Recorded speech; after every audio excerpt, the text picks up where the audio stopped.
a trait to re-roll a die if you're from a distant world, which I don't mechanically, this one feels a little disjointed from the narrative of it, but like, whatever. Then you have Glorious Fate. I'm not reading all of this because this one's long as shit. Not that I've been reading. You want me to do it? I mean, do you want to read the whole thing?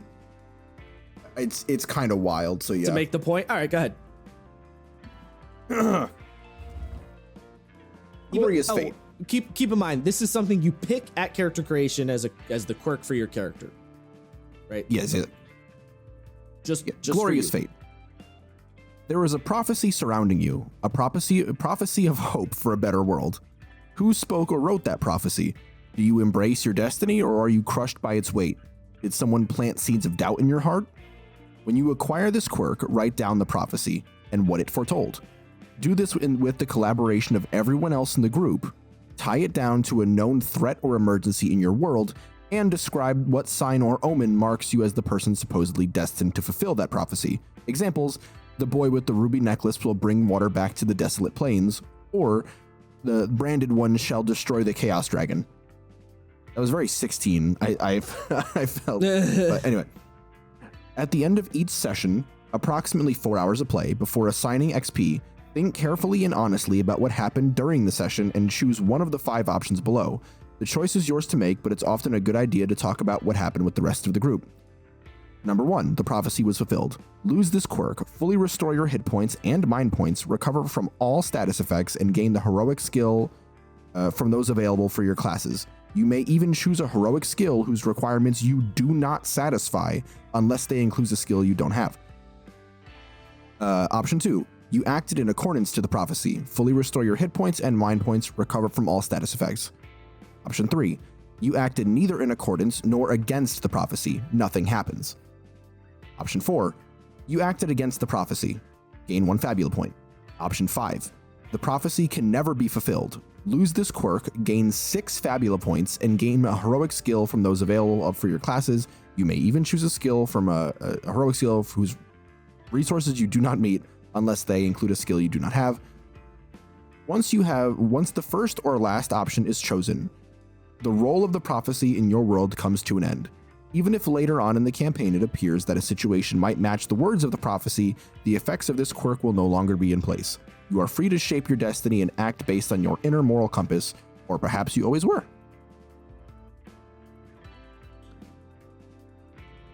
Yeah. Yeah.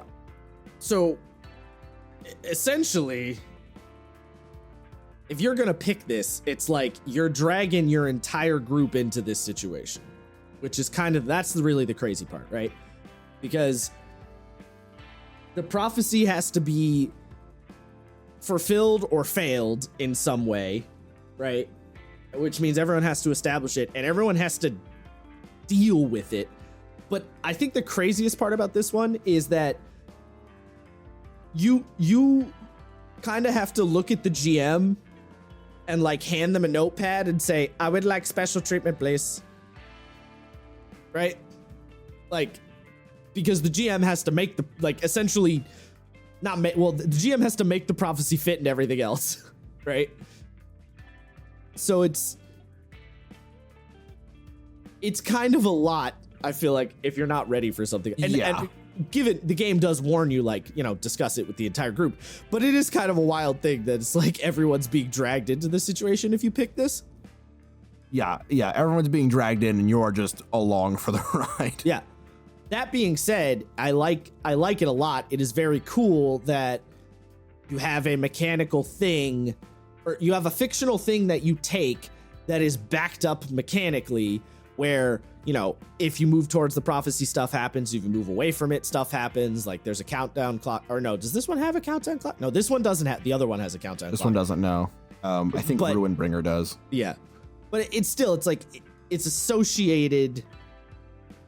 Like, it has mechanical effects. It has stuff going on. So it's very cool, but it could also be a lot. I would not blame a newer GM, like, to role playing in general, being like, please don't pick this. I would not blame you, bro. No, I wouldn't either. I'd be like, you know what? That's fair. That's fair. So then after that one, You have heirloom, which is basically just you start with a magic item. You know, cool.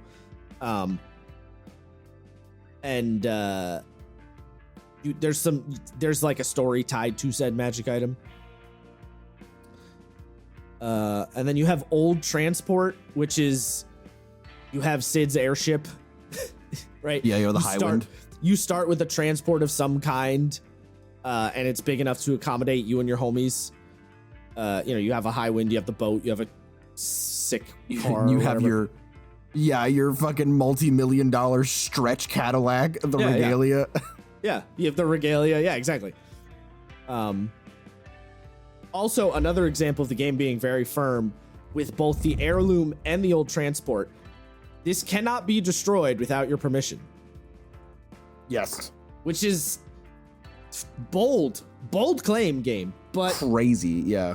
But for, again, as I say, I think I've said this a bunch of times with this game, for the style of game, makes a lot of sense. Right? I mean, you made the joke, but the Regalia being destroyed in Final Fantasy 15 wasn't just like a side thing that happened on, off screen or randomly or whatever. It was a big emotional moment when the car got destroyed, right? Like it was the game literally treats it like a person died. Yeah. Right? Definitely got a little sad when the car was destroyed. Like everyone got sad when the car was destroyed. Literally anyone who played 15 was like, damn, bro, when the Regalia got destroyed, I felt something. Literally everybody. Yeah, right? So that's really, I can't believe you've done this. Yeah. So that's really what the game is saying is as the GM, like, don't just blow up the Highwind for no reason. The Highwind explodes because the player character, rams it into the enemy battleship and takes that shit out, but saves the day, right? That's how the Highwind should go out. That's kind of the point. Then you have the Revenant quirk, which is pretty much what you expect. You can play an undead character. You're immune to dark damage and poison damage. You're vulnerable to light damage. You don't need to eat and breathe. The usual stuff. You still have to rest.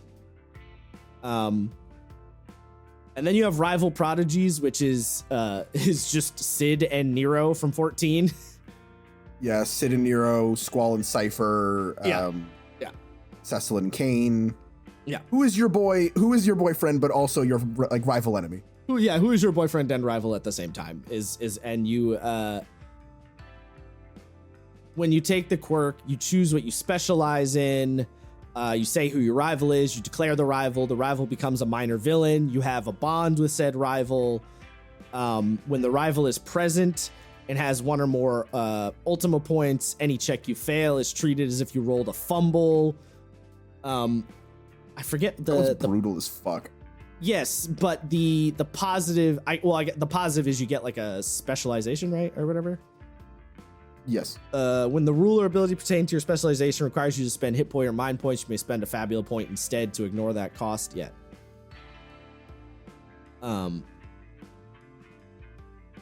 You're particularly good at a certain thing, but you got a homie who's out to get your ass. It also mentions that your rival could escalate, which is kind of funny. It could go from being a minor villain to like, fuck it, I'm God now. Ah, shit.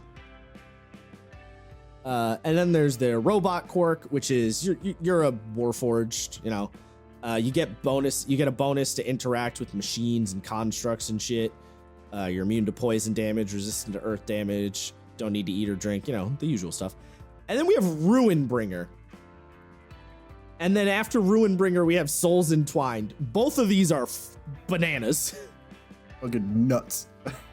I'm not going to read Ruinbringer all the way word for word, but so basically Ruinbringer, kind of like the prophecy one, is you're here to bring ruin. You're here to destroy the world. For some reason, so the examples it gives is the Demon Queen, the Great Comet, the God of Bloodshed. Until the ruin comes true, you cannot sacrifice yourself, so you can't die. Which is funny. And then it says in parentheses, in fact, the servants of the ruin might lend you a hand and free you from any imprisonment that would prevent you from fulfilling a role in their plans. So like if you're about to die, all the demons rip out of the hell portal to save your life just to make sure that, they can come back later so you could do your job. Yeah.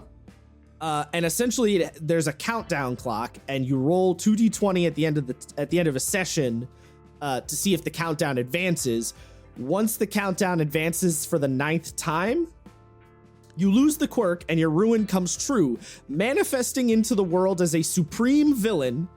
However, you immediately gain a heroic skill from those available to your classes. You may even choose a heroic skill whose requirements you do not satisfy. Steel yourself and face your destiny.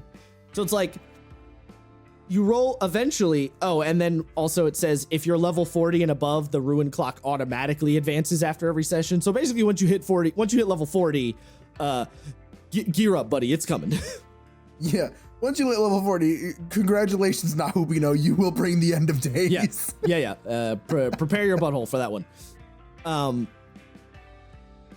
So again, much like the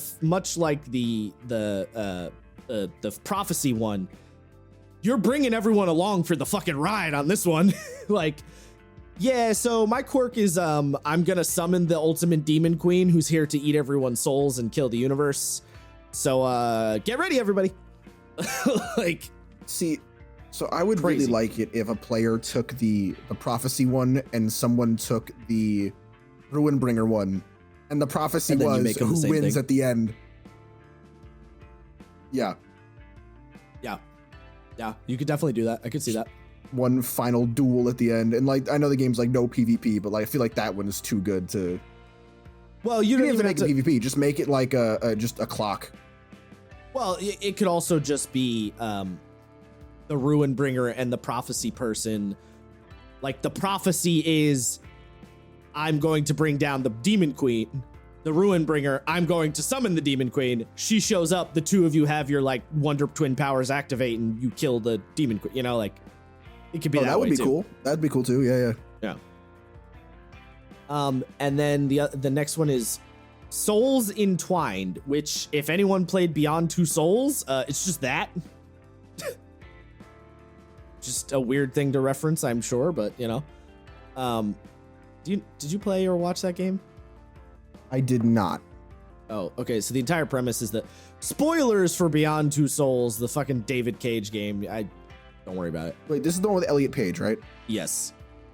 Okay. The main character has like a spirit friend that protects her, and it's her dead brother's soul, like trapped in her body. Gotcha. So yeah, so this one is funny because you have to agree with another player. Like, you can't just take this one. You have to have somebody to do it with, because one of the other player characters is your host body. You both immediately create a bond towards each other. This bond has one emotion: admiration, affection, and choose from admiration, affection, or loyalty. Make sure whoever controls the host character is okay with this and looks forward to exploring this, because, again, souls entwined. I mean, it's in the name. You and your host can communicate telepathically. You can teleport back to your host whenever the fuck you want. You could just disappear into their body and hide if you want to. And you can't die. And if your host is about to die, you can sacrifice yourself to protect them. So this one also cuckoo bananas. Yeah, fucking nuts. Nuts. And again, like, you gotta get agreement on this one, because Jesus Jiminy Ham. This is literally But very fun. this is the Michael Keaton. You want nuts? It's gonna get nuts. Like, yeah, that's this. Yes. But very cool. I like this quirk a lot. The Souls Entwined I like a lot. I mean, you asked how I felt about the quirks. It's sick as fuck.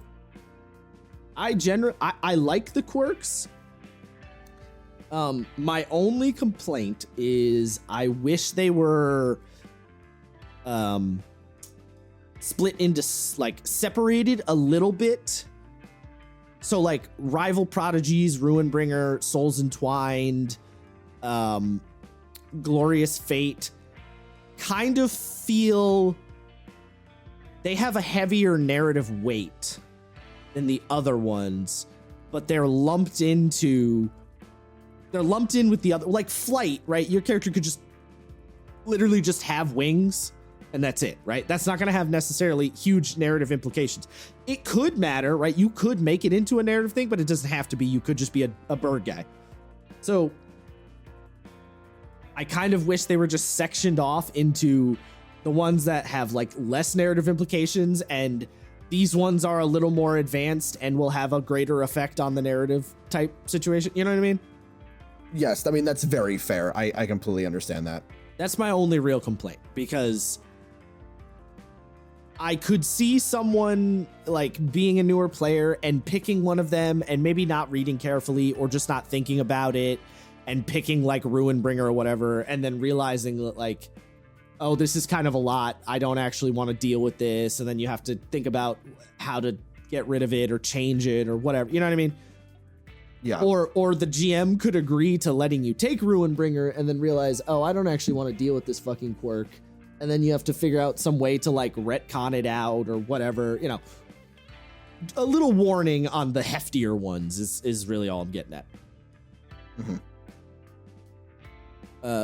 Those are the quirks, and then we have the zero powers. What do you think about these? These are very funny. Like, Would you allow